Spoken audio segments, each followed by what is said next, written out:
J'aimerais juste vous parler de l'euro pendant que là, on a un rebond. Vous voyez là, on est repassé de 0,95 centimes à 1,05 € en l'espace de 8 à 10 semaines. D'accord? Le truc, c'est qu'aujourd'hui, c'est peut-être une opportunité de diversifier vos monnaies parce que pour moi, sur le long terme, la monnaie européenne, elle va baisser parce qu'en fait, l'Europe, on est dans une crise sans précédent depuis la Deuxième Guerre mondiale, je pense. Voilà, avec l'Ukraine, la Russie, le manque d'énergie, les coupures d'électricité. On va rentrer dans une phase d'inflation hyper élevée. En 2023, ça va être violent. Les commerces qui ferment, etc. Et pourquoi je vous dis ça?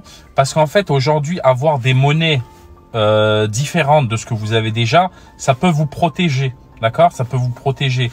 Et de préférence, des monnaies de pays qui ont de l'énergie, comme le Canada, les États-Unis, l'Australie, par exemple.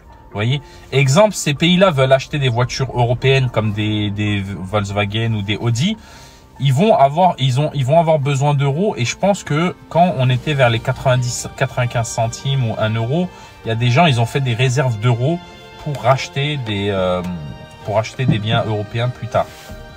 À titre d'exemple, l'euro contre le franc suisse, et vous voyez que l'euro contre le franc suisse, il n'a pas eu un gros rebond. Donc, ça prouve qu'en fait, c'est pas vraiment l'euro qui est remonté.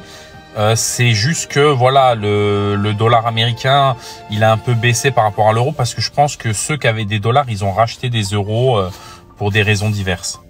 Il y a aussi le fait que même les Européens, les gouvernements ont tout intérêt à racheter des dollars, c'est-à-dire vendre des euros contre des dollars pour pouvoir faire des réserves de devises en dollars pour racheter de l'énergie, comme du pétrole par exemple. Vous voyez ce que je veux dire? Donc c'est pour ça que je vous dis, il y a moyen que l'euro rebaisse. Bien sûr, on n'est jamais sûr à 100% et on ne sait pas sous combien de temps ça va se passer. Mais le truc, c'est que même les Européens, les gouvernements ont tout intérêt à refaire des réserves de change en dollars pour pouvoir racheter de l'énergie plus tard. C'est-à-dire que c'est de la couverture en fait.